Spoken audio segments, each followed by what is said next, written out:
Assalamualaikum warahmatullahi wabarakatuh.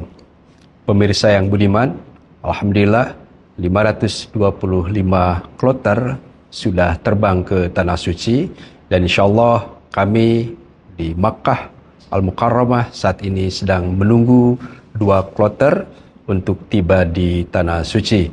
InsyaAllah besok hari sudah 100% jamaah haji Indonesia, khususnya haji reguler, dengan jumlah kuota 203.320 sudah tiba di Tanah Suci Makkah. Terkait dengan beredarnya informasi pembukaan visa furoda pada hari Minggu, sebagaimana yang tersebar di sosial media, kami sampaikan bahwa pemerintah Indonesia sampai hari ini belum mendapatkan informasi apapun terkait dengan hal tersebut.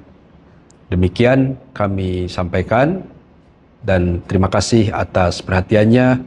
Wassalamualaikum warahmatullahi wabarakatuh.